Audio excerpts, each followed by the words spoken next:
Nous sommes bien là, le Coq Club. Et bonjour à vous tous.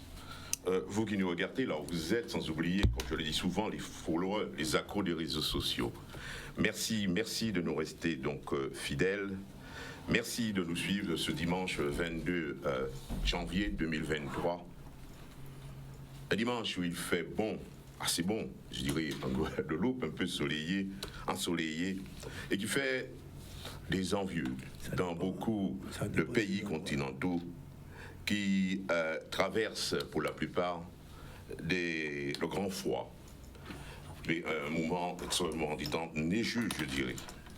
Un bon temps en Guadeloupe, oui, mais pour le climat social, on ne peut pas en dire autant. Mobilisation sociale, menaces de tout genre, grève. Un binôme fédérateur cristallise toutes les attentions. Chlordécone, retraite. Fédérateur en Guadeloupe, il rassemble ce binôme tous les Guadeloupéens. Fédérateur aussi en Martinique, il rassemble tous les Martiniquais. Fédérateur entre les deux îles, parce que tout simplement Martinique-Guadeloupe, car les actions à mener, tant sur le plan judiciaire, administratif, c'est-à-dire vers l'exécutif ou ce qui est du chlordécone, ne seront pas conçues ni menées de manière unilatérale, c'est-à-dire en solo, mais de façon très concertée et unitaire. C'est ce qui se dégage des pourparlers des semaines passées. La réforme des retraites, un chantier important, un chantier qui divise localement au niveau national.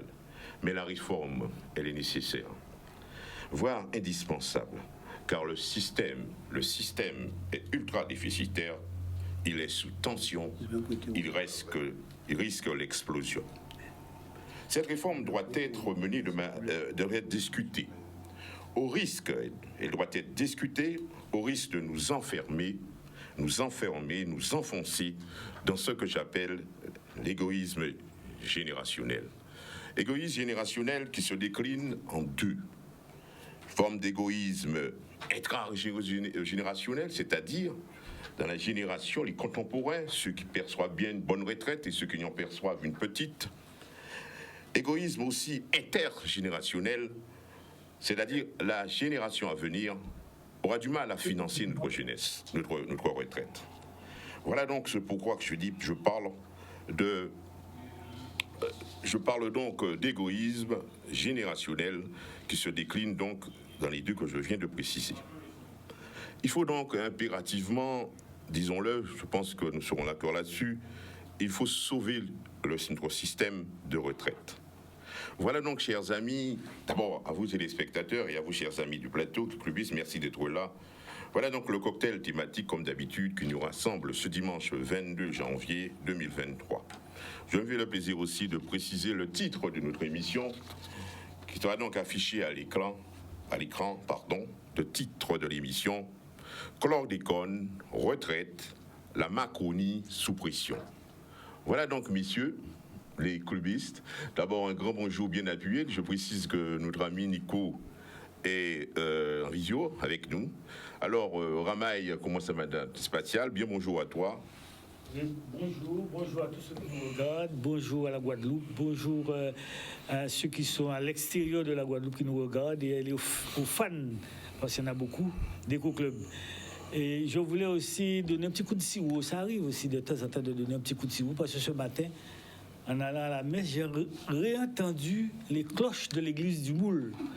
Alors là, c'était pour moi un événement et ça m'a fait vibrer le cœur. Et vibrer la foi aussi, je dirais, pour ce grand retour des cloches de l'église du Moule. Alors, grand remerciement à tous ceux qui ont contribué à ce retour des cloches, parce qu'il y a longtemps qu'elles n'étaient pas là. et que ça fait toujours plaisir de retrouver son patrimoine. Merci au maire, merci à l'église, merci à tous ceux qui ont contribué pour ce retour des cloches. Merci aussi à mon fils, merci à Ramaï pour cette introduction bien appuyée, ce remerciement. À Raphaël, Spéonel, on est content de retrouver bien entendu parce que dimanche, tu n'as pas pu être au rendez-vous. Non, les aléas des voyages, je voyage toujours autant parce que j'aime ça et parce que professionnellement c'est important. Donc oui, les cloches, Ramaï, oui, mais les cloches c'est plutôt Pâques là. Là on a un carnaval, donc... Oui, mais c'est permanent. Non, mais c'est vrai que j'ai pas entendu. Hein, par contre, je sais que ce clocher a mis 15-20 ans à être. Ça fait longtemps que ça. Et donc c'est une très bonne chose. Je vais les écouter avec plaisir. Il paraît que tu m'as dit qu'elles étaient très scintillantes. C'est un son très raffiné, hein, c'est super. Un son de jeunesse. C'est bon, c'est pour cette nouvelle année. En tout cas, je n'avais pas vu nos chers followers, comme tu dis. Donc avant tout, bonne année à tout le monde. Beaucoup de bonnes choses. Ah oui, mes chers collègues, hein, en couleur, en relief, en volume, en dollars, en euros, enfin tout ce qui vous sied et qui pourrait consolider cette espèce de bonne amitié qui est en nous et cette impertinence dans les propos. Merci à toi, Raphaël. Je précise que notre ami n'a pas pu être avec nous la fois dernière. Par conséquent, les vœux extrêmement agréables n'ont pas pu être adressés de ta part donc aux téléspectateurs, aux followers, parce que je sais qu'ils sont très nombreux à nous écouter. Alors, René, bonjour. Oui, on peut le grand bonjour à tout le monde, hein, ouais, qui sont au plateau là, qui les camarades qui pas là, hein, oui. C'est particulièrement André, quand je ne rappelle pas longtemps. J'ai eu Machinko également, excusez-moi. J'ai eu Collé dans le, il n'est pas dans le départ. Le groupe. Edouard, etc. Bon. Groupe WhatsApp, il a fait ça. Et donc, ça le but un peu des autres, c'est mon cher en nouvelle semaine Gavin, et puis force courage pour affronter. Très bien. Très bien. Alors, on vient aussi à notre ami qui est en visio, notre ami Nico. Nico, on veut t'entendre. Hein. Bonjour à toi, Nico.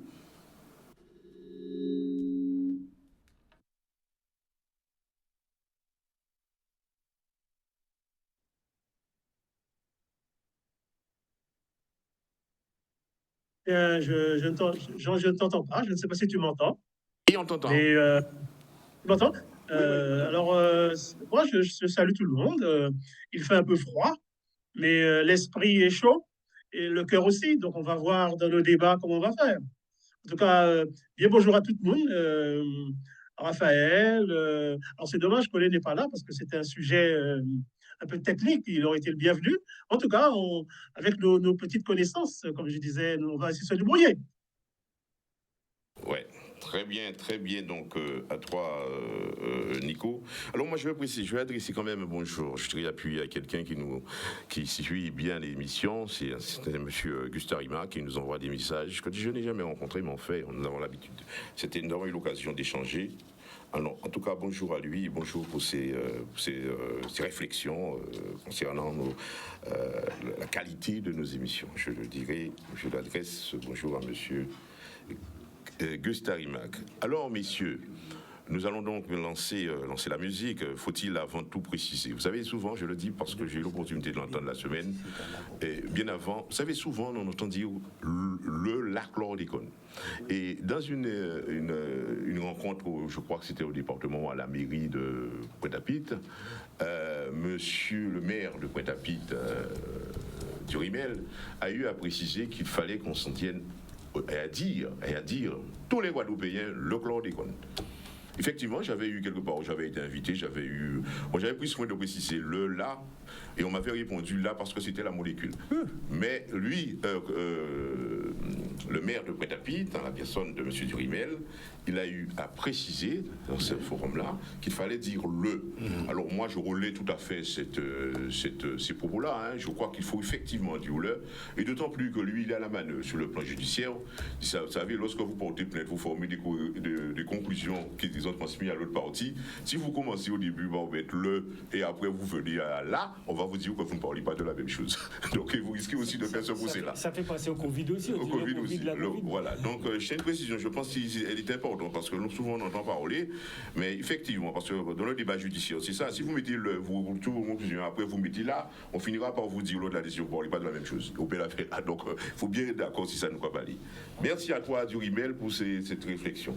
Alors, chers amis, je viens à vous. Vous savez, la réalité de chez nous, l'actualité, elle est séquelée, elle est brûlante. Vous savez, vous la connaissez, hein, la question particulièrement du chlordécone.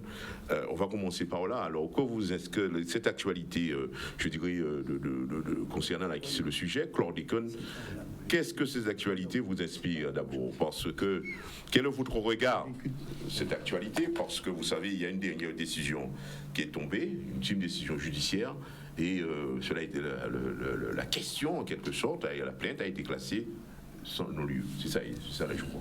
Donc, alors, je commence à... Peut-être Raphaël. Alors, ça m'a vraiment interpellé, je dirais même plus, cette question m'a fracassé. Cette position des juges, même si je sais que la justice, hein, c'est le prolongement logique, hein, le bras armé logique du pouvoir politique. Et je ne remets pas ça en cause.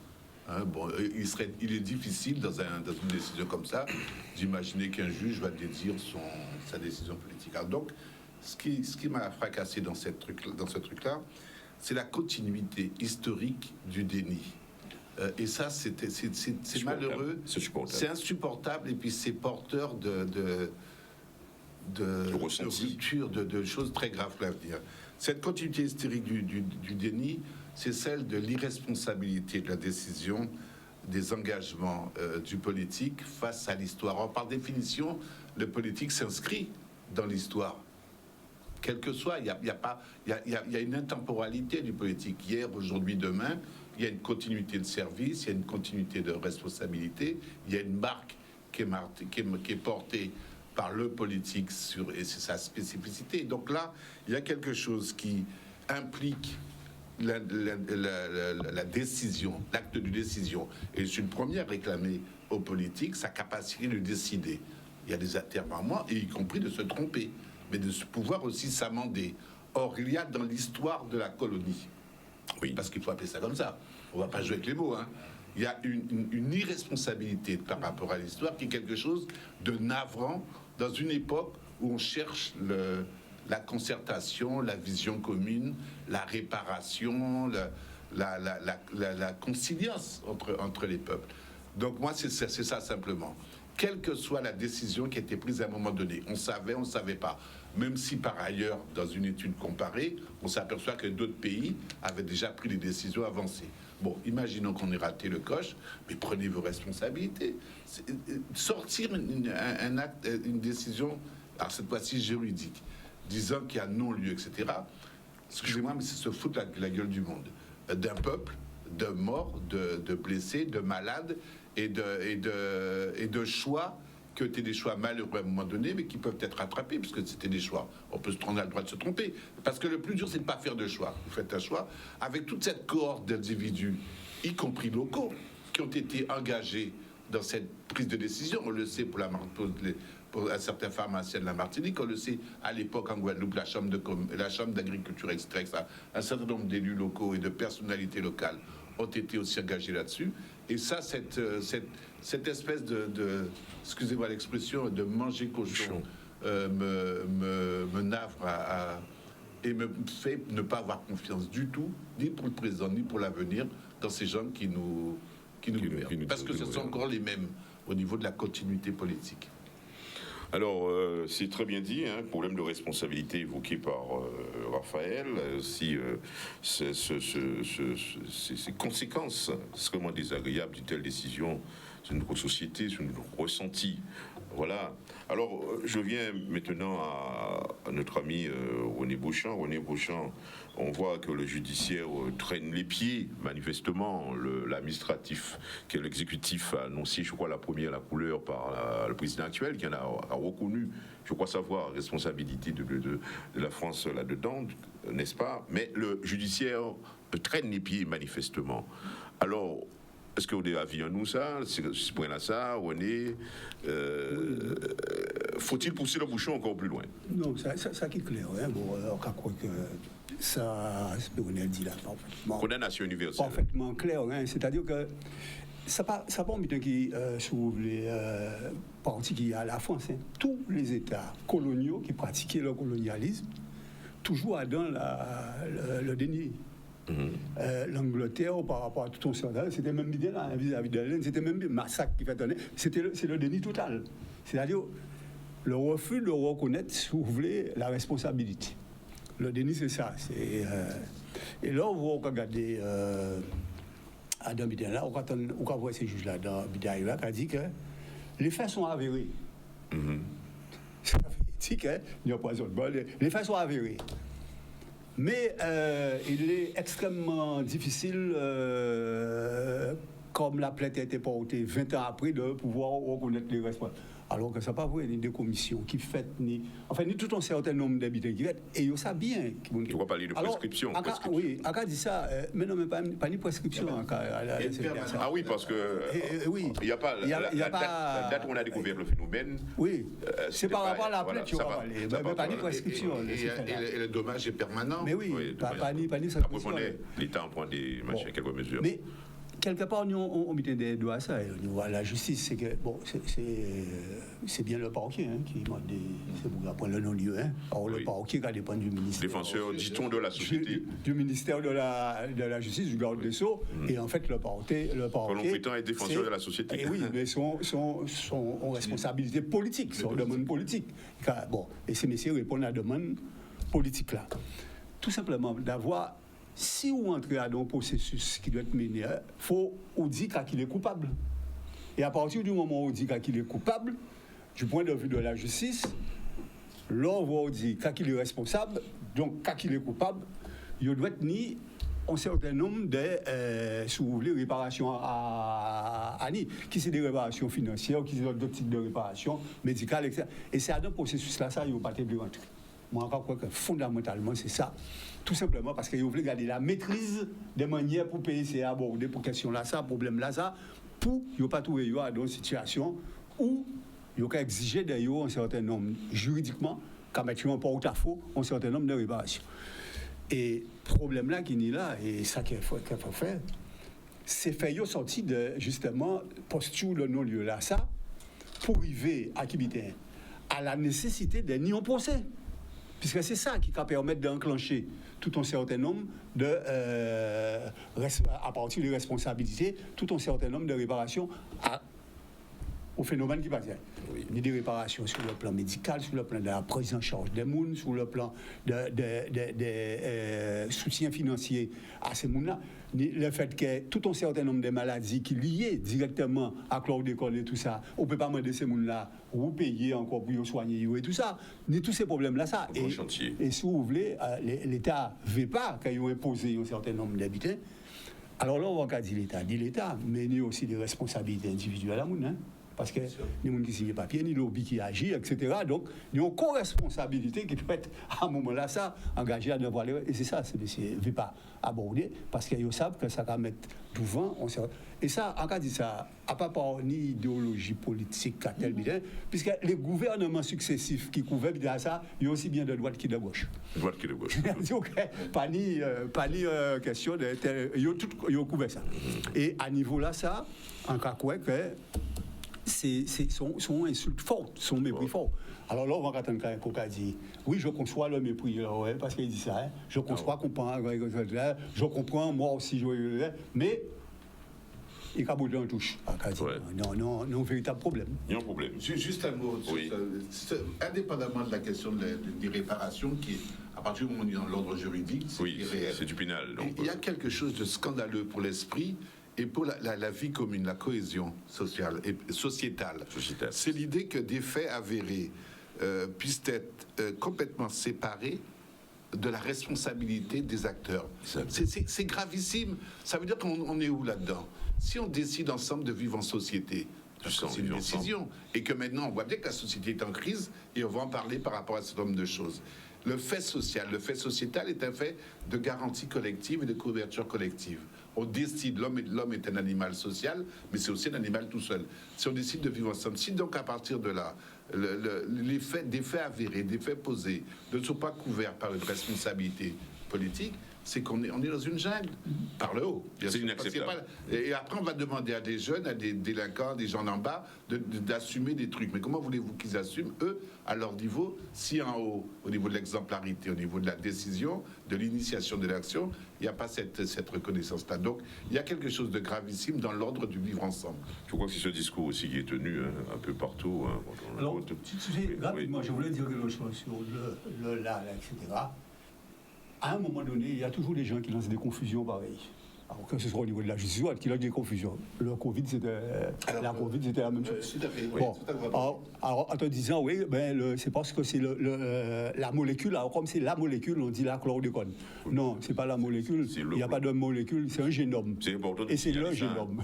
Et depuis le départ, c'est pour ça qu'on dit le chlordécone. Donc, il faut que tous les Guadeloupéens qui écoutent EcoClub. Il faut arrêter de rentrer dans des bêtises comme ça, parce que c'est une manière de cacher les choses, et rester sur ce qui a été dit. Donc, tous les Guadeloupéens qui nous. Et aussi ailleurs, qui sont sensibles à la Guadeloupéens, il n'y a pas de problème, mais d'autres qui sont à l'extérieur, peut-être qui sont sensibles à cette problématique-là, qui restent sur le mot le chlordécone. Je crois que c'est ce qui figurait dans la plainte qui a été portée à l'Opavine dit là. Oui.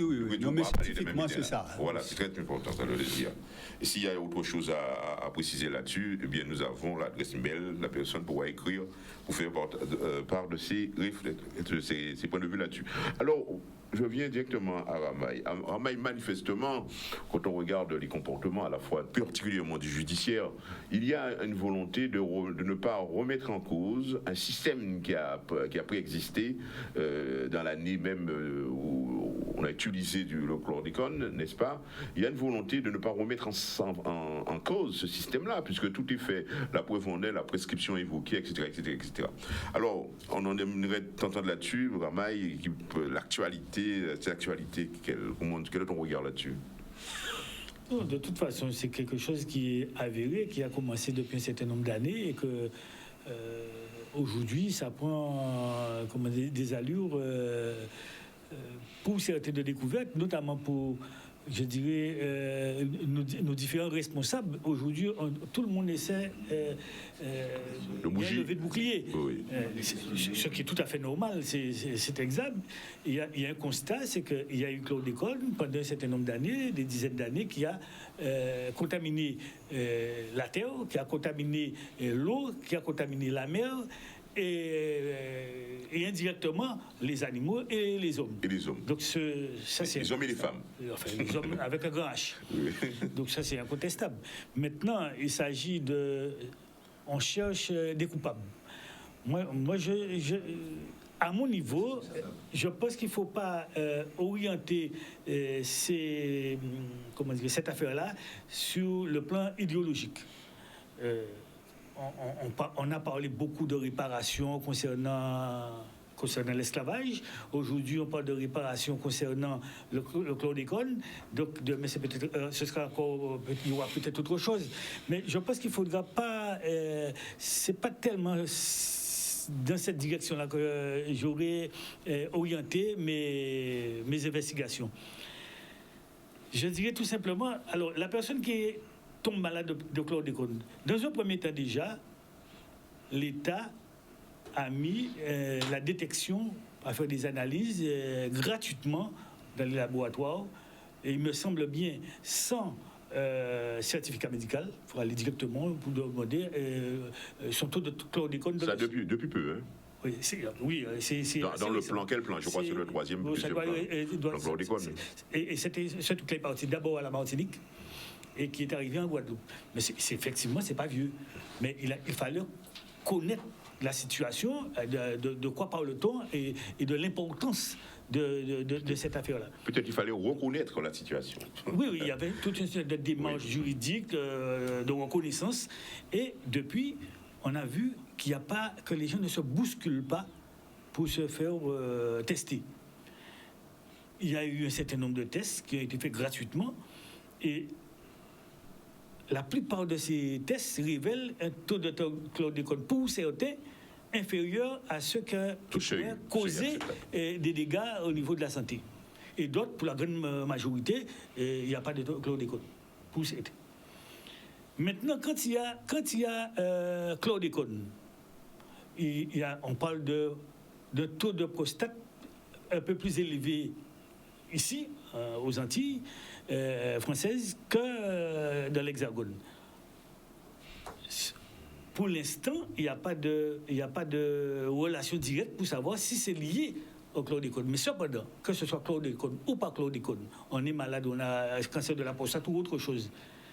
Mais la prise en charge est toujours faite par l'État. L'État prend en charge la santé de la personne, que ce soit chlordécone ou sans chlordécone.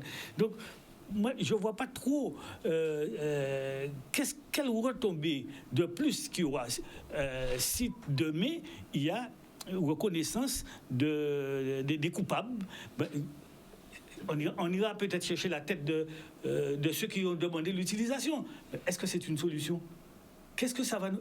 Je ne sais pas si ça va nous... Peut-être qu'à mon niveau, je ne vois pas. Peut-être que les autres sur le plateau et ceux qui nous regardent ont d'autres avis. Qu'est-ce que ça va nous apporter individuellement à celui qui est malade de plus? C'est ce que je... Donc c'est pour ça que moi je dirais... J'aurais orienté déjà mes investigations sur les solutions à trouver déjà pour décontaminer les terres. On a et utiliser de faire l'agriculture autrement pour ne pas la pêche, l'agriculture autrement pour continuer à vivre. Il faut bien continuer à vivre, tout en utilisant l'université de Guadeloupe d'ailleurs. L'université Antilles et d'ailleurs pour faire des recherches pour savoir comment décontaminer les terres, accélérer la décontamination et voir même des procédés pour ceux qui sont touchés par le chlordécone dans leur sang qui puissent guérir. Il paraît que c'est possible, ça se fait dans un laps de temps assez court. Pour pouvoir retrouver une vie et une santé normale. Moi, c'est plutôt de cette orientation-là que je m'inscrirai et non pas aller chercher... à un certain moment, lorsqu'on ne savait pas, c'est vrai qu'on a su que le chlordécone n'était pas quelque chose à utiliser parce que c'était contaminant depuis très longtemps. Et on a continué à l'utiliser. Tout ça, c'est reconnu. Et on a les dégâts qu'on a. Donc voilà un peu ma position sur cette affaire-là, sans aller chercher des solutions idéologiques de réparation, de tout ce qu'on veut. Je serais plus orienté vers les solutions à apporter pour guérir les hommes, effacer le taux de chlordécone dans le sang, et trouver des solutions pour continuer à vivre ici, utiliser déjà les terres qui ne sont pas contaminées et chercher des solutions pour décontaminer avec nos universités. Voilà, c'est l'avis de Ramaille. On a entendu sagement, très bien, c'est la contribution, c'est une bonne contribution aussi sur cette question-là. Mais on doit pouvoir souligner qu'il y a un train de mesure, un train de mesure a été déjà mené, n'est-ce pas, lancé. Je pense que le gouvernement actuel, le gouvernement, mais depuis quelques années, en tout cas, il y a eu train de mesure. Je crois, il y a chlordécone 2, chlordécone 3, je crois, c'est plusieurs plans. Donc, c'est quand même, disons-le, c'est très insuffisant sans doute, mais c'est quand même pas par rapport. Mais il ne faut pas enfermer cette situation dans une... comment dirais-je, dans un débat instrumentalisé, même s'il est positif. Oui. Il est clair qu'il y a des mesures, qu'il y a des décisions, il y a quelques mesures sociales, c'est pas suffisant. Le problème n'est pas là. Le problème, c'est plus parce que sinon on enferme l'homme dans une instrumentalisation positive, et on soigne, on met en place des choses, et puis on oublie tout ce qui est procédural. Je crois qu'il y a deux choses. Premièrement, dans ce que dit Ramal, on ne faut pas confondre culpabilité et responsabilité. Les trains de sanctions ne sont pas les mêmes. C'est pas du tout. Et puis le cadre éthique et esthétique, on est quand même des humains, on est dans une dynamique porteuse de sens. Il y a un problème de sens premier et ensuite de sens secondaire qu'on va réparer ou pas réparer. Donc la différence entre coupable et responsable est très très importante. Nous, on ne court pas après des culpabilités. Là, on en a bien dit, mais les responsabilités sont là. La deuxième chose, par rapport aux dommages, c'est qu'à partir du moment où les faits sont avérés et sont reconnus par la justice, ça donne lieu à des dommages objectifs. Oui, ces dommages nécessitent réparation. Donc c'est tout. Donc on n'est pas dans un débat idéologique. il y a des choses. On est quand même dans un engagement sur les terres, c'est 700 ans. Hein. 700 les ans. terres sont contaminées pour 700 ans. C'est pas une petite affaire. Bon, le cancer de la prostate qui domine en Guadeloupe et dont on a fait la relation, la corrélation entre le chlordécone et la prostate, maladies, c'est une vraie problématique. Donc, oui. on n'est pas là simplement pour balancer les choses en disant bon, on soigne, on médicamente, on fait ça.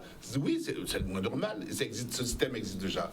Mais on est dans quelque chose où on essaie de trouver des responsabilités, parce que trouver des responsabilités, c'est pouvoir prévenir, anticiper d'autres déviations possibles. On est là à faire une déviation qui a été instrumentalisée, qui a été orchestrée par des lobbies, des concerts. Parce qu'on le savait depuis longtemps, les États-Unis, l'Allemagne savait depuis longtemps. On a caché, on n'a pas fait. On l'a caché. Bon, on va revenir. On fera le parallèle avec le Covid, où il y a eu des mensonges d'État aussi, des instrumentations par l'État. Donc, c'est pas si simple que ça que de dire on soigne les gens, on les guérit, et puis c'est fini. Il y a une nécessité pour l'orthodoxie de la pensée, de savoir mais qu'est-ce qui s'est passé, comment les systèmes se sont organisés en mafia, et je pèse mes mots, pour entretenir ça, alors même qu'on savait, etc., etc. C'est pas si simple. C'est bien dit, on peut passer quand même à Nico. Mais c'est vrai qu'en même On temps... n'oublie pas notre ami Nico avant de venir au débouchant tout à l'heure.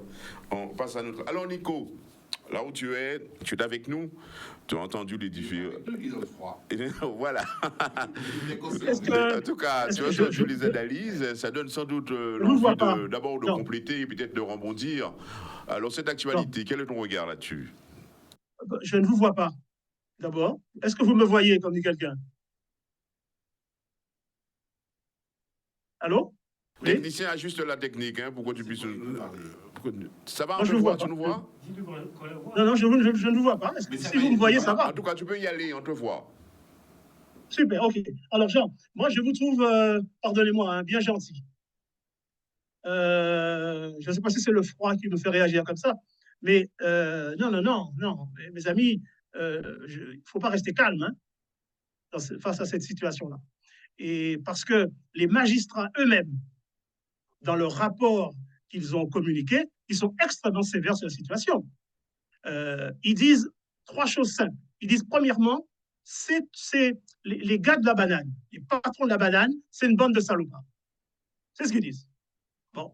Ils disent aussi, ce qui s'est passé là, c'est une crise sanitaire, c'est un scandale sanitaire. Et la seule chose qu'ils disent, et c'est ça, le débat commence, ils disent, ils n'ont pas réussi en droit à établir, à qualifier les faits au plan pénal.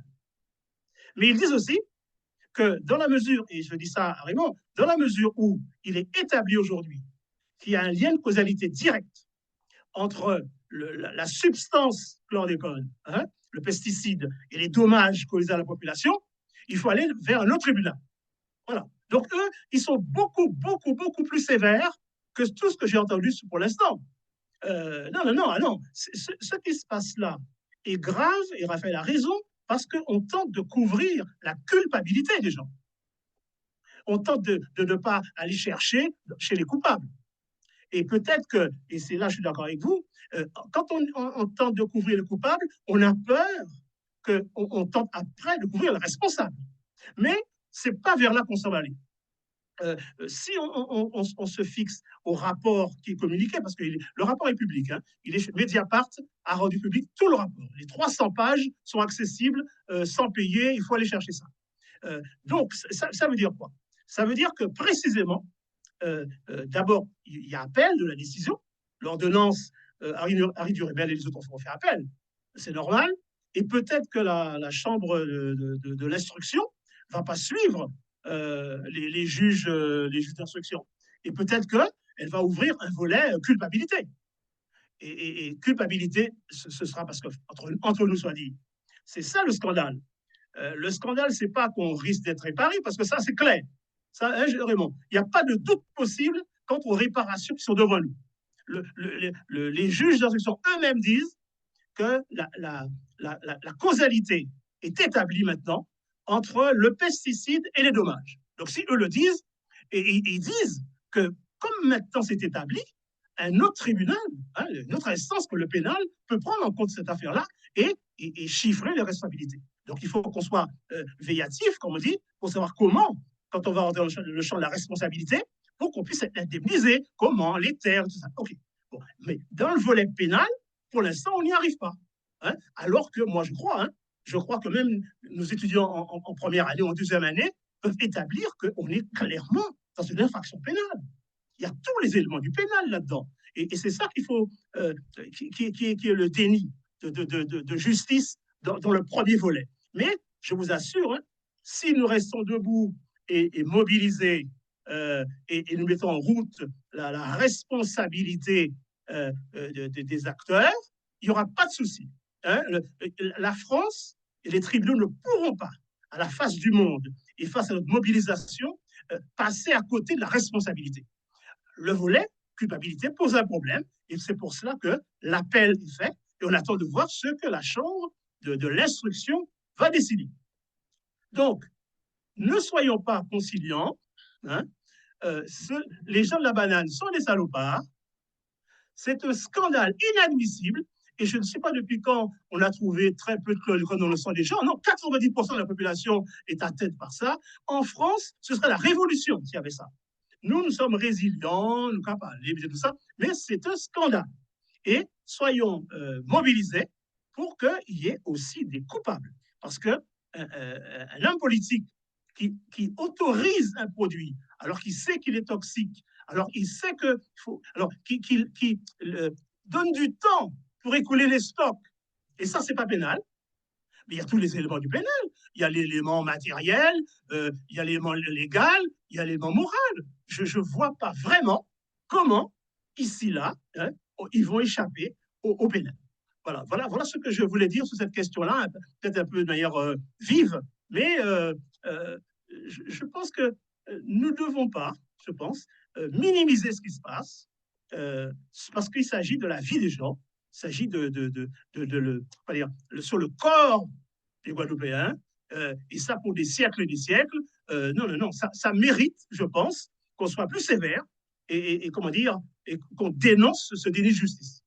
Donc le débat judiciaire sera très bien, je crois bien, Nico, très ardu, très difficile dans la mesure où on parle de responsabilité, aussi de culpabilité. On peut très bien penser que les responsables, ce sont ceux qui ont utilisé et les coupables, ce sont ceux qui ont donné l'ordre, peut-être. Hein. Je ne sais pas, tu viens d'affûter peut-être sans doute sur les questions juridiques. Brièvement, les coupables, c'est quoi? C'est l'État qui a autorisé le produit quand même. Et ceux qui l'ont utilisé, c'est eux les coupables. Donc il faut... Alors, écoute-moi bien, comment se fait-il qu'on n'a mis personne en examen? Personne n'est mis en examen parce que les juges ont dit on n'arrive pas à établir la qualification pénale des actes. Or, moi je ne vois pas comment, après ce qui s'est passé, si ça c'est pas pénal, qu'est-ce qui est pénal? Hein? Il y a deux niveaux au moins dans la responsabilité pénale, dans la culpabilité pénale. La culpabilité, c'est au niveau du gouvernement, l'État français, et au niveau de ces patrons, les salopards de la banane, qui utilisent ça, qui vont casser tranquillement, et Timoun en nous, famille en nous, grands-parents en nous, car mort, et vers l'intoxication du pesticide. Ça, c'est un crime au moins. C'est un crime au moins. Hein? Alors, si ce n'est pas un délit, c'est un crime. Et donc, ça veut dire qu'on est dans le pénal. Et c'est ça qui est inadmissible que la France, ce grand pays des droits de l'homme, puisse nous faire croire que dans cette affaire-là, bon, on n'est pas dans le pénal. Ils sont tellement gênés de dire qu'on n'est pas dans le pénal que le juge lui-même, dans son rapport, nous dit que, mais rassurez-vous, la causalité est établie entre le pesticide et les dommages de la population. Il n'y a pas de doute. Le juge dit ça. Donc, c'est le tribunal. Vous avez mal choisi le tribunal. Allez au civil, allez ailleurs, vous serez indemnisés. Donc, ça veut dire, eux-mêmes nous disent, laissez-nous tranquilles quant à la culpabilité et on va peut-être vous aider dans la responsabilité. Mais on ne peut pas les croire. Si ils ont été capables de masquer la culpabilité, que peuvent-ils pas faire, comme dit Paul, sur la responsabilité? Et c'est pour ça qu'il faut être véillatif et les dénoncer. Voilà, c'est très bien dit, nous avons bien compris, Nico.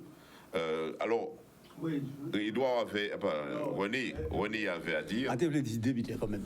Oui. C'est vrai que on y voit les responsabilités. C'est vrai que ni responsabilité Il faut pas nous habiter quoi aller lobby béquet de l'époque. Oui. Qui était gros propriétaire. Mais attention, à pas tout le monde qui utilisait produit là, qui était savent qu'il était utilisé, hein. Ou nous on le plantait qui pas ni les connaissances, ni techniques, ni scientifiques, on l'autre plantait qui utilisait. Tout simplement, on dit c'est ça qui est bon pour combattre Charançon. Faut nous faire très attention à niveau là ça. Les gens qui sont responsables, qui savent qu'il y a fait. Oui, localement. Qui savent qu'il y a fait. C'est effectivement le bébé qui a parlé, mais surtout l'import-export. Parce que l'import-export, il fait pression pour vendre. Pourquoi? Parce que si tu as retrouvé tout le produit dans les comptes, il est capable de l'argent. Il faut gagner l'argent. Donc, irresponsable. Irresponsable parce que non seulement il fait, mais continue à faire par la suite, même là, on voit dire arrêter de faire. Donc, nous avons une responsabilité qui est établie. Qu'il faut effectivement reconnaître. Et ni des factures, ni des papiers, ni des billets. Et les institutions. Mais oui, mais ils ont déjà trouvé. Et en cas ajouter ton élément, c'est que non seulement ils ont déjà trouvé, mais à dans plate là qui était à dans instruction à faire là qui était posé tout ça. Les gens qui étaient partis civils portaient tous ces éléments là ça. Oui. Au tribunal de Pointe-à-Pitre. Et pour nous pas parler de ça. Ça disparaît lors d'un hold-up. Donc, il faut savoir, nous sommes qui organisés là pour tout faire. Les responsabilités. Il faut faire sortir les responsabilités à niveau là. Ça. Encore rappeler que lors était un scandale en France, en la contamination, amiante. L'amiante, mais par rapport aux sociétés là, qui étaient vendant un certain nombre de produits, c'est à monnaie, tout ça. Ils ont condamné le laboratoire, là, les sociétés là, qui fait là, à porter l'argent et à indemniser. Non seulement ça, mais à porter l'argent pour la recherche et compagnie. Parce que ça bien gentil de dire. Le médiateur. L'État qui baille l'argent. Mais l'argent là, que l'État ni là, c'est l'argent pour nous. Hein. Donc, en fait, quand c'est nous-mêmes qui payons nous. Non. Faut les gens qui font les profits et les billets payer aussi dans le cas de la réparation, c'est-à-dire qu'il faut payer individuellement, mais il faut payer au niveau de la recherche, il faut participer à ça. C'est là les réparations, et c'est là les billets. L'idée, parce que l'idée, c'est pas faire profit. Ce que je disais, on est dans un pays organisé, je suis désolé, mais au moins, ça a de l'avantage. Oui, et cette organisation-là, souvent quand tu parles de verticalité. Donc là, c'est là qu'il faut interpeller la verticalité, qui est l'organisation, qui est la verticalité de la responsabilité. Oui. En haut, il y a l'État, dans l'acte décisionnaire, l'État, le politique, etc. Ok, il n'y a pas de problème. Ensuite, il y a les lobbies, donc les gens à qui ça profite. Et troisièmement, les institutions qui donnent la clé d'autorisation et qui sont au courant, mais qui sont au courant parce qu'ils ont toutes les caractéristiques réglementaires et les actes administratifs. Donc on ne peut pas nier cette hiérarchie et cette ligne de commandement.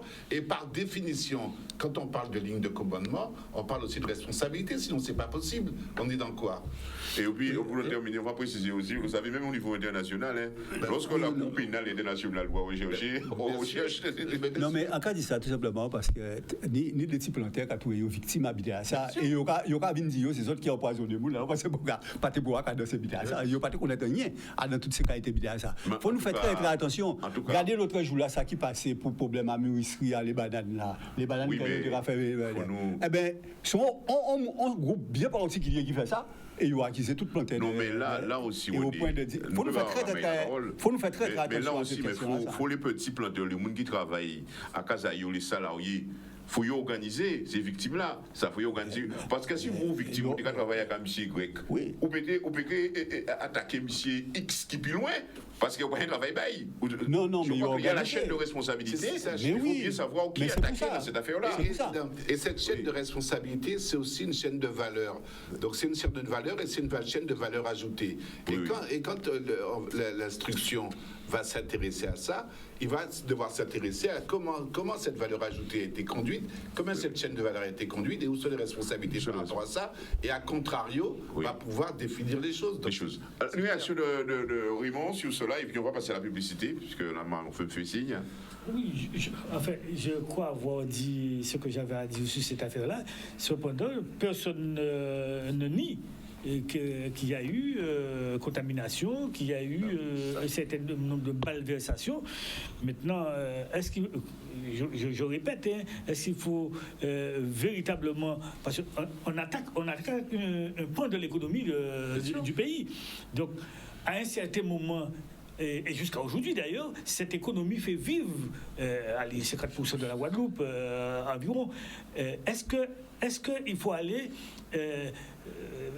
ratiboiser ceux qui ont les planteurs de bananes pour pouvoir... dans quelle situation sera le lendemain? Moi, il y a une étude à mener. Je suis d'accord avec René lorsqu'il dit qu'il faut faire attention, mais il faut faire aussi attention à qu'est-ce qu'on va faire si on fait tomber ce point de l'économie du pays. Donc il y a tout. Bon, moi je ne suis pas juge, mais moi en tant que je dirais, ayant un coup d'œil sur l'action économique du pays et sur le bien-être de la population, l'emploi, le secteur économique, enfin tout ce déroulement-là, moi j'estime qu'il faut prendre tout ça aussi en compte pour étudier, pour ne pas faire tomber économiquement et socialement la Guadeloupe. Non, donc, mais je ne pense pas qu'il n'y a pas de coupable. Certainement, il y a des coupables. Ça y va le faire. Si l'État pose ses responsabilités dans la chose, je ne vois pas pourquoi il faut aller chercher jusqu'à faire tomber des têtes. Il y a des gens qui ont fait de l'argent, excusez-moi, au niveau de l'import-export, avec ces produits, que tout le monde savait de vivre. Il y a des gens qui ont fait des fortunes, et il faut que, quand je parle de gens, je parle en tant que société. Il faut que ces sociétés-là je ne pense pas qu'il s'agisse de faire tomber l'économie, de faire tomber le pays. Il s'agit peut-être de retrouver, sans doute, pas peut-être, il s'agit de retrouver les coupables, les responsables, pour garantir un vivre ensemble. Parce que c'est ça, je pense que la décision, et c'est là que c'est important, c'est surtout ça. Le poids, la nature de la décision sera déterminant pour le vivre ensemble demain. Comment on pourra accepter... il y a déjà suffisamment de contentieux historiques pour ne pas rajouter des choses à ce vivre ensemble. C'est l'heure de la clarification. Hein. Voilà. Et la pub, je pense... Bon, voilà, le technicien me fait signe. La pub, marché télévision, chez la publicité. Voilà. Et Nico est avec nous, bien entendu. Nico, la pub. Cette question-là, on va en venir. Nous sommes de retour avec vous, chers téléspectateurs, et vous aussi, chers amis clubistes. Alors, sur cette question du chlordécone, on voit la mobilisation des politiques. On va terminer là-dessus. Que pensez-vous de cette... Tous les politiques sont unis maintenant, puisque... alors, c'est le découlement de l'action de la rue ou de l'action des... Non, il y a une convergence. Il y a une convergence entre l'action de la rue, même si elle n'est pas forte. L'action de la rue n'est pas forte parce que les gens se sentent quand même un peu dépossédés. Et puis depuis quelques temps, on va revenir ça par rapport à la retraite, si c'est pas pris en charge par les politiques de proximité, les gens ont un sentiment d'impuissance. Et puis ils ont peur que pire arrive encore. Donc il y a quelque chose de particulier. Et c'est pour ça qu'on parle des phénomènes de société du côté du peuple ou de la population, qui fait qu'elle, paradoxalement, alors que l'heure de la liberté et des ouvertures se fait, elle freine un peu sa capacité. Donc il y a une alliance objective entre le politique, les élus, en tout cas de proximité, qui eux-mêmes ont été bien disqualifiés par la Macronie, et puis le peuple et l'opinion publique, et c'est une bonne chose. Parce que c'est un fait de société. Donc on pense à cet engagement des élus sont des élus, on pense qu'il y aura sans doute une action très forte au niveau administratif, c'est-à-dire on va booster un peu l'exécutif et le législatif, de manière, et tandis que les avocats vont mener le combat sur le judiciaire. On peut penser comme ça. Et puis il faut monter plus haut, c'est-à-dire que maintenant, la France c'est bien gentil, mais il y a l'Europe. L'Europe est là, l'Europe c'est la dernière... C'est au niveau européen, et puis il faut monter peut-être même à un autre niveau, à un niveau mondial, parce que maintenant les problématiques il y a trois échelles d'analyse en termes de temporalité. Il y a la France, il y a l'Europe, et puis il y a l'économie monde.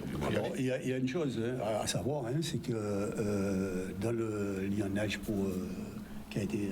Il y a une pétition qui a été lancée sur le plan international, en anglais, en espagnol et en français, et qui est en train de recueillir une masse de signatures. Les attentions. Justement pour pouvoir peser encore sur tout ça, et qu'il y ait véritablement un action véritable mondiale. traitement de cette question-là qui soit importante pour tout le monde. Dans le même sens, je sais que ça t'intéresse aussi beaucoup, il y a donc maintenant la puissance de l'opinion publique à travers les réseaux. Ah oui, ça c'est le Il y a une raisonnage. intelligence du raisonnage, il y a un pouvoir de maintenant nous. Et je fais partie de ceux qui critiquent beaucoup parce que le réseau ça peut être n'importe quoi. On sait bien. Ça peut être tout et n'importe quoi. Et puis c'est aussi du virtuel, hein. Bon, c'est quelque chose. C'est bon. Mais il y a là, sur des faits comme ça, où il y a une prise en charge, il y a un travail avec les réseaux, il y a une puissance de feu, Absolument. y compris politique et sociopolitique, qui est considérable. Donc tout ça, Oui. D'ailleurs, la pétition sur les réseaux sociaux. Alors, c'est la pétition du lionnage pour dépolir Guadeloupe. voilà. Comme on le dit souvent, pas de vent avant de repos. Exactement. Alors, Nico, on termine sur cette question. Juste un point à ajouter, non? Sur cette question de chlordécone, hein? Ça va?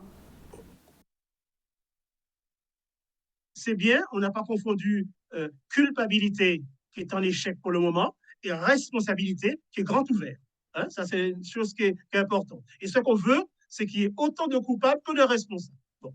Deuxièmement, concernant le fait qu'on se rallie à la cause, ça me permet de dire que la région est partie civile de cette affaire-là, l'UGTG est partie civile, je crois que il y a d'autres syndicats, ils sont partis civils. Bon, mais il y a une chose qui m'intéresse, c'est le rôle des Français dans cette affaire-là. La Confédération paysanne s'est portée partie civile dans cette affaire-là. Et moi, je suis très intéressé de voir comment les réseaux, et les réseaux français en particulier, hein, peuvent être utiles dans cette affaire-là. Parce que dès lors qu'eux, ils restent à leur place, hein, il ne s'agit pas qu'ils soient plus guadeloupéens que nous, plus victimes que nous, bon. Mais dès lors qu'ils restent à leur place, ça peut donner un écho international à notre cause. Et ça, je crois qu'ils sont les bienvenus s'ils restent à leur place. C'est ce que je voulais rajouter, quoi. Mais dès lors que nous avons nos affaires en main, toutes les bonnes volontés à l'échelle française, européenne ou mondiale sont les bienvenues. Bonne volonté, pour ça comme ça.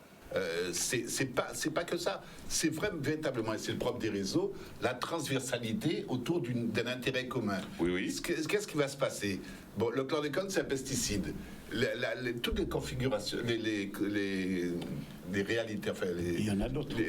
Oui, bien sûr. Paysannes vont se reconnaître, non pas à travers le chlordécone, mais à travers la lutte contre les pesticides. Et ça crée cette fameuse transversalité et cette notion alors, un renouveau de l'universalisme. Non pas un renouveau à partir de la question humaine ou quoi que ce soit, mais à travers des intérêts communs qui reconstruisent, bâtissent un nouvel être au monde qui est lié à cette transversalité, donc à cette permanence de certains individus face à un ogre qui est l'ogre des intérêts capitalistiques, appelons ça comme ça, et il y a quelque chose d'intéressant qui se joue là. Alors, je crois qu'on a tout dit, hein, Éco-Club, on le connaît bien, lieu de réflexion, d'analyse, d'échange, de communication, c'est à donner donc son avis, hein, sa vision de cette problématique de chlordécone. Et Nico nous a attiré notre attention sur l'engagement de la Confédération rurale. Confédération paysanne, mais nous savons qu'il y a beaucoup de syndicats dans le monde aussi agricole, qui dépendent des instances nationales. Oui, des instances nationales. Il appartient aussi à ces entités locales de sensibiliser les instances nationales de manière à ce que, n'est-ce pas, quelles instances, qu'elles enclenchent le pas sur cette problématique, n'est-ce pas, qui deviendra indiscutablement mondiale, parce que ceux qui se dressent en des perspectives neuves de solutions, de recherche de solutions qui s'annoncent, ne peuvent pas, bien entendu, ne pourront pas passer sous silence. Voilà donc ce qui a été dit concernant la question du chlordécone. Venons-en, chers amis, à la réforme des retraites. La réforme des retraites, on le sait, c'est une question qui divise aussi. Il n'y a pas forcément cette unanimité autour de la question comme on le ressent pour le chlordécone, mais vous le comprenez, c'est une question qui nous interpelle le niveau national aussi, hein. Mais cette réforme, à mon avis, elle est nécessaire. Parce que le système actuellement, il est en bout de course. Il va exploser. quand on regarde, nous vieillissons, nous vivons plus longtemps. Il y a toutes sortes de pathologies qui sont associées au vieillissement, n'est-ce pas? Il y a un secteur économique, nos secteurs économiques sont en mauvais état, peuvent pas dégager des revenus pour que le processus de redistribution puisse permettre à chacun de vivre dans les meilleures conditions et par conséquent de préparer une retraite. Alors, messieurs, quel est votre avis là-dessus? Est-ce qu'on doit être tranquille, gentil garçon, et dire, bon, il faut rien faire? Ou au contraire, est-ce qu'on doit se réveiller et dire, bon, le système, il faut l'améliorer, n'est-ce pas? Ou il faut l'améliorer, parce que c'est une action, la réforme des retraites, ça a déjà été engagé par plusieurs gouvernements et on est là, on sombre dans l'immobilisme, c'est ce que j'appelle d'ailleurs l'égoïsme générationnel. Alors Amaï, comment tu vois ça? Est-ce qu'il faut, tu retraiter de la fonction publique, n'est-ce pas, fonction publique d'État, n'est-ce pas? Alors est différent par rapport à tout cela, ce qui se passe, ou du moins sensible? Je ne suis pas indifférent du tout. Il faut préparer la retraite des jeunes d'aujourd'hui, de la Guadeloupe et de la France. Et donc, il n'y a pas lieu d'être indifférent à cette situation, parce que ceux qui viennent, les plus jeunes, mériteraient d'avoir une retraite à leur tour. Et on voit que c'est un système qui est en place et qui bat de l'aile. Il faut corriger. Et effectivement, politiquement parlant, tous les gouvernements qui sont passés ont toujours eu peur de cette affaire-là, parce qu'on voit bien ce que ça donne. Aujourd'hui, dans la rue, on voit ce que ça donne. Et c'est une réforme qui aurait dû être commencée depuis Mitterrand. Problème d'éducation de la rue, peut-être aussi. Aussi, il y a ça, mais c'est une réforme qui, normalement, si chaque gouvernement avait fait sa part de boulot, peut-être qu'on ne serait pas dans une situation aussi difficile aujourd'hui, notamment vis-à-vis du déficit et des difficultés qu'on peut prévoir pour les générations futures, pour les retraites. Donc, Mitterrand n'a pas fait ce qu'il fallait faire. Chirac, après Mitterrand, on a eu Chirac. Oui, Chirac a été obligé de faire marche arrière, je pense. Oui, il a fait marche arrière avec Juppé, qui était Premier ministre à l'époque, me semble-t-il. Si mes souvenirs sont bons. Ensuite, on a eu Sarkozy qui a fait un certain nombre de choses, qui est arrivé à 62 ans, sous Sarkozy. Et puis, Hollande n'a pas fait grand-chose concernant la retraite. Et puis maintenant, on arrive sous Macron, qui a tenté de sa première mandature et aujourd'hui qui retente sur sa deuxième mandature. Mais je reste persuadé, sans me tromper pour l'instant pour ce qui est sur l'aboutissement, mais si Macron ne le fait pas aujourd'hui, lors de sa deuxième mandature, où il n'a pas politiquement grand-chose à perdre, qui va le faire? C'est un sujet qui est très impopulaire. Et ça risque de péter. Ça risque d'avoir beaucoup de rebondissements. Mais si Macron ne réussit pas, qu'on soit pour ou contre Macron, et s'il ne réussit pas, eh bien on va droit dans un mur, dans un bourbier. Donc maintenant, est-ce qu'il faut 64 ans? Est-ce qu'il faut 62 ans? Est-ce qu'il faut 67 ans? Mais tout laisse à penser qu'on s'achemine, hélas, vers les 67 ans. Je ne dirais même pas 64, mais on s'achemine vers les 67 ans comme d'autres pays d'Europe. Parce qu'il y a déjà l'application de 67 ans dans d'autres pays d'Europe. La France est à la traîne, mais qu'on le veuille ou non, il faut y arriver, ou alors de changer de système. Faire un autre système diamétralement opposé, qui n'a rien à voir avec le système que nous avons. De répartition, par exemple, et pour pouvoir y arriver. Et je pense que je soutiens l'idée où il faut réformer et il faut arriver à repousser l'âge de départ à la retraite pour sauver le système que nous avons aujourd'hui, pour permettre à nos jeunes d'arriver eux aussi à la retraite. Raphaël, je m'inscris diamétralement opposé ça arrive, à Raymond, sauf que je suis d'accord quand tu dis il faut revoir complètement le système, et ça me paraît plus important. Alors, c'est vrai que la problématique sur la retraite, ça fait 20 ans que ça qu'on la traîne, de Mitterrand c'est 81, donc ça fait plus que 20 ans. 40 ans, bon Dieu. C'était mes 20 ans à moi.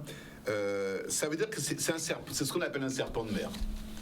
Ça navigue, ça traverse les pays, les machins, et personne n'arrive à s'y confronter et affronter. Ça veut dire que ça veut dire d'avant tout que c'est un problème de société. Et que donc, ce que ça remet en cause, c'est le modèle social. Et là, c'est important. C'est-à-dire que la configuration, les bases sur lesquelles nous appuyons la réflexion sur la retraite, manifestement, c'est pas celle qu'il faut avoir. Et c'est ce que tu disais tout à l'heure, hein, le taux de croissance est en berne, le rapport actif-inactif est inversé, la concurrence est exacerbée entre les États, les systèmes sociaux et compagnie, les salaires sont tirés vers le bas, les superdividendes ne sont pas taxés, la durée de vie a progressé de plus de 16 ans, donc il est clair que si les retraites étaient calculées sur ce monde-là n'existe plus aujourd'hui. C'est vrai. Et c'est là que quand tu parles de système HR. Bon, et là, ça m'intéresse super parce que au-delà de ce problème-là, c'est pareil pour le chlordécone, c'est pareil pour le Covid. On est dans une problématique qu'on appelle une révolution épigénétique. Bon, ça veut dire quoi? C'est-à-dire l'impact de l'environnement sur le vivant. Ça ne vient pas de nous. C'est pas nous, la volonté politique, la volonté humaine, qui dirigeons, qui avons les clés. Les clés, c'est l'environnement qui nous impose quelque chose. Qui nous impose parce que la donne, c'est un peu comme la guerre d'Ukraine. Si on continue à déconner comme ça, il n'y a pas de problème, les bombes atomiques vont nous tomber dessus. C'est une logique environnementale, c'est une logique incrémentionnelle, ça veut dire ça s'additionne. Et donc là, par rapport à ça, effectivement, ce qui est remis en cause, c'est pas le travail, c'est pas la valeur travail, le travail est fait. La richesse est là, la production est là. Ce que ça remet en cause, c'est la redistribution. Et les clés, pour reprendre le thème que tu disais, les clés de la redistribution. Si on garde l'idée de redistribution comme la 5e roue du carrosse, il est clair qu'on ne s'en sortira pas puisque l'économie ne permet pas d'alimenter cette redistribution. Si on va chercher des sources pour alimenter cette redistribution ailleurs, bon, on connaît, hein, taxer les dividendes, taxer le capital. Les conséquences qu'on connaît. On fait, je ne sais pas, voir les grands équilibres nationaux entre l'armée, les solidarités, la droite et à gauche, de complaisance, etc., la fraude fiscale et compagnie. Là, peut-être on peut repenser différemment les choses et ne pas avoir à remettre en cause quelque chose qui est une évolution de l'humanité, qui est de partir à la retraite à 60 ans, peut-être même à 54 ans, puisque le travail est fait. Quand c'est un robot qui fait le travail, il est fait. Hein. La différence, elle est quoi? Qui gagne l'argent et où va l'argent?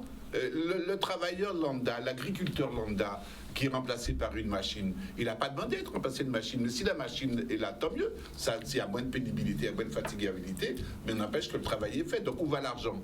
Donc, il y a une réflexion à avoir, je pense, et je ne vais pas être plus long. Ça fait plusieurs fois qu'on en parle ici. Oui. Sur le fait que, oui, la société est faite par l'homme et pour l'homme. C'est pas à lui à subir les conséquences de toutes les inepties du système. Il y a au cœur de ça des notions de justice, des notions de qualité de vie, des notions de qu'est-ce qu'on veut faire de cette société humaine et comment on permet à cet homme de vivre sa société, sachant que lui, il est de passage. Donc, il y a à poser maintenant, dorénavant, la question de la redistribution sociale, sociétale, vers les acteurs du système dans un contexte qui est le nôtre, pas celui qui a prévalu il y a 40-50 ans. Voilà. Et alors, trouver l'argent. Tout à fait, je suis rejoint en fait. Je pense qu'on sera d'accord là-dessus. Avant de donner la parole à René, c'est sûr que la génération post-30 on dit que c'est ça. Hein. Baby boomer. Les 30 glorieuses, bon, ça, comme le mot le dit, glorieuses. Hein. Il y avait de l'argent, l'économie tournait, il n'y avait pas de chômage, les gens pouvaient contribuer, payer sans problème. Mais maintenant, nous avons les 30 glorieuses sont actuellement des retraités. Nous sommes là, nous serons demain, nous sommes déjà dans le train. Et puis, par contre, ceux qui vont venir, ceux qui viennent là-bas, ah ben, bonjour les galères. Et quand vous voyez que des enfants qui viennent, ce ne sont pas les jeunes qui s'occupent des parents, ce sont les parents qui s'occupent des jeunes. Mais ils n'arrivent même pas à rentrer dans le système. Ils ne sont pas dans le système. Parce qu'ils ne trouvent pas de travail. Donc, voilà. Donc, René, est-ce que, bon, on savait que les syndicats bien mobilisés, si ça, il y a peut-être autour de quelques éléments, il y a montré divergence, c'est ça ce qui sera dans la loi, puisque ce sera présenté au Conseil des ministres, je crois, lundi. Mais les syndicats, d'une manière, est-ce que peut-être il ne faut pas une pédagogie, je dirais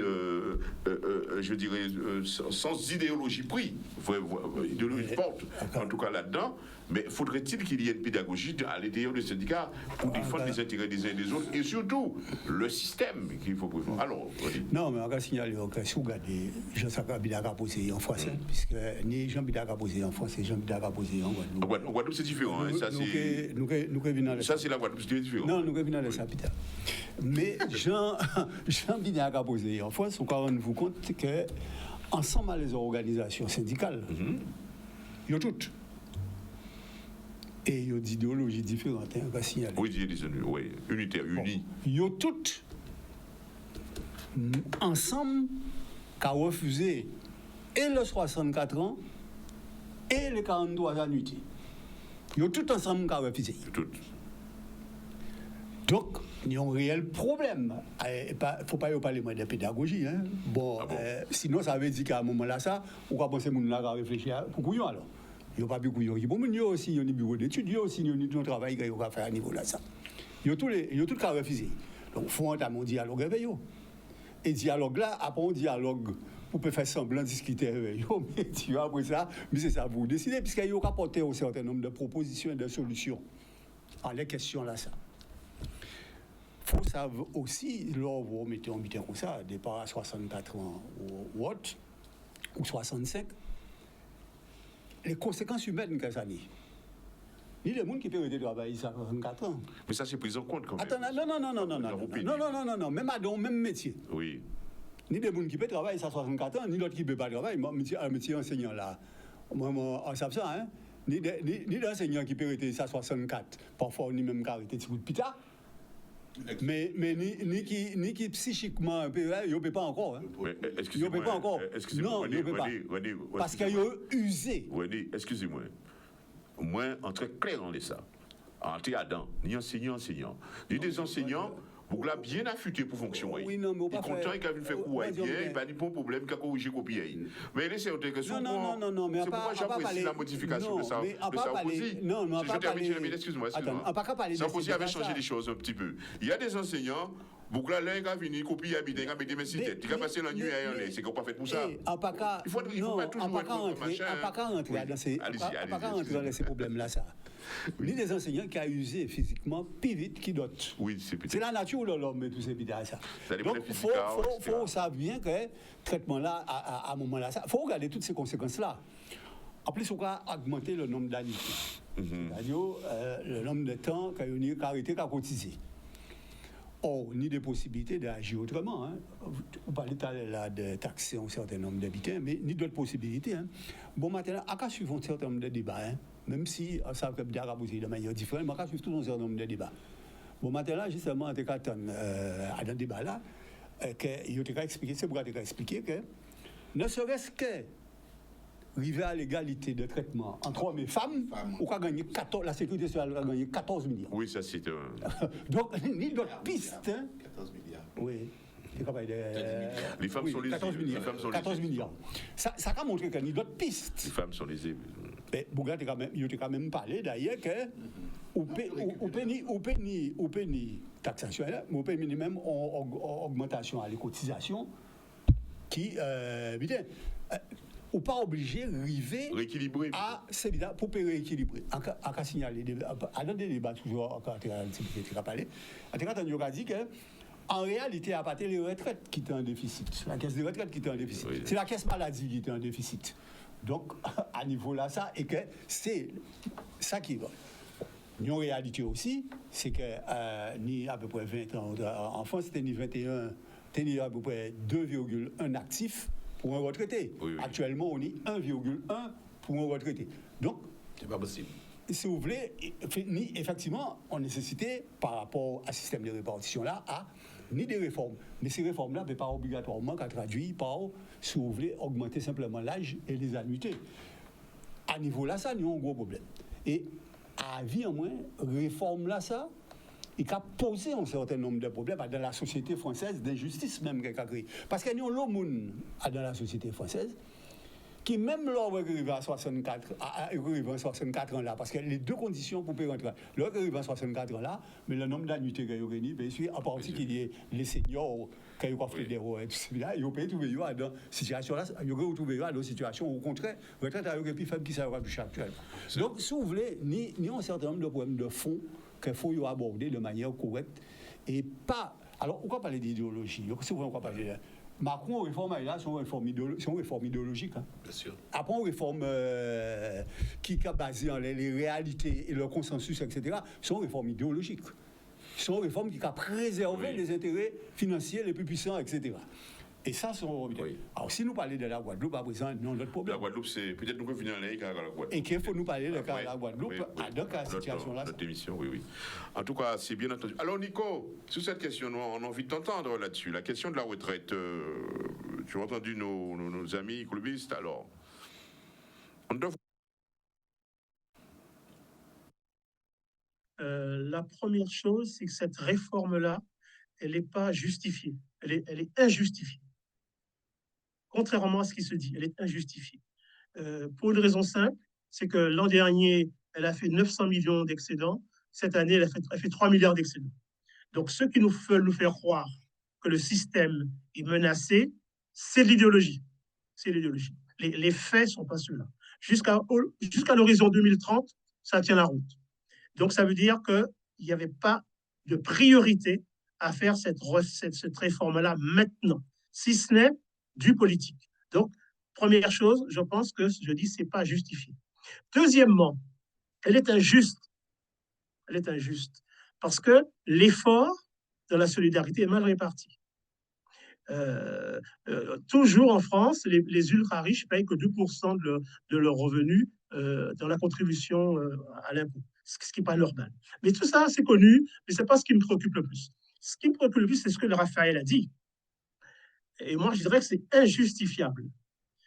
On pourrait attendre d'un jeune président de 40 ans, brillant, connecté sur le monde, qui nous dise, écoutez, en 1945, vous avez créé la répartition, moi, en 2023, je crée un nouveau système.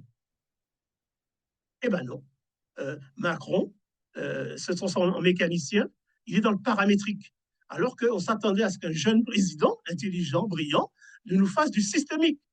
Et c'est ça que je trouve grave pour un pays comme la France, dont l'élite est incapable de penser quelque chose en rupture avec le passé et en harmonie avec le temps que nous vivons. Les temps que nous vivons, c'est quoi? Le travail est questionné, le travail, la valeur travail est questionnée à cause de la robotisation, à cause de l'Internet, à cause de la digitalisation. L'espérance de vie, la question, c'est quand on fait des gains en espérance de vie, comment on les partage entre l'affectation d'une partie pour le collectif du travail et puis pour soi-même.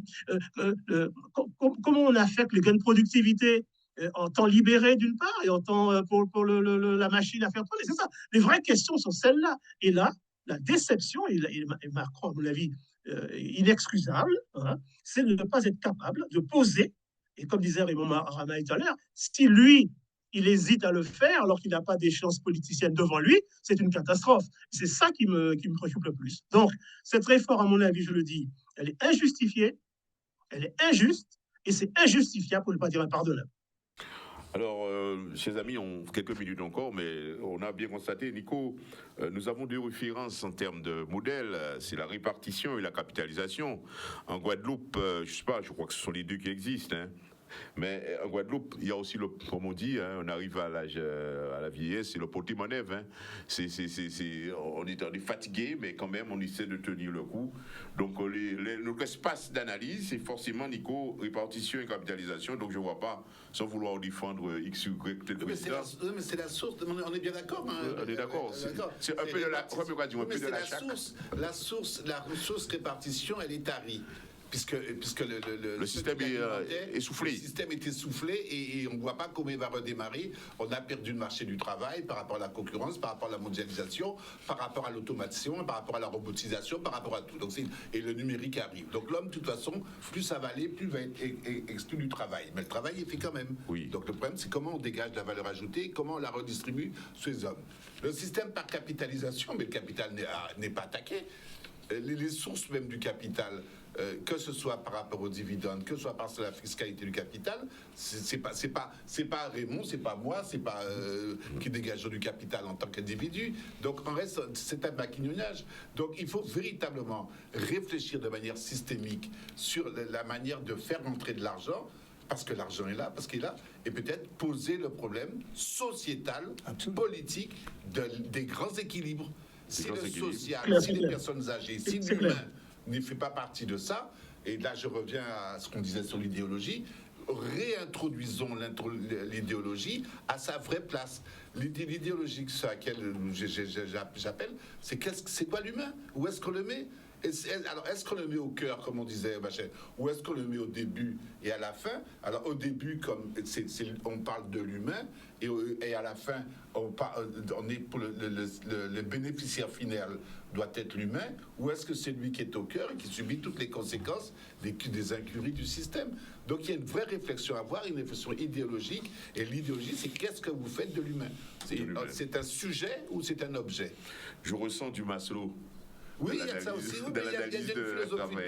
L'homme au cœur de l'analyse. Une philosophie humaniste. Dans la société, c'est normalement ça. Ben oui. Ouais, d'accord. Donc, chers amis, à moins qu'il y ait quelques points juste à terminer. En tout cas, je crois qu'on va devoir se quitter sur ce point-là. Nico, là où tu es, merci aussi. Merci d'être avec nous dans les conditions que nous connaissons de la technique. On t'a bien reçu. Merci à toi, Raymond Amaï, d'être avec nous. À toi également, Raphaël. Et René, grand merci aussi pour cette émission Éco-Club du 22 janvier 2023. Et à vous, chers téléspectateurs, nous sommes obligés de prendre congé de vous et nous vous disons à dimanche prochain pour une nouvelle émission d'Éco-Club. Okay. Non, mais c'est...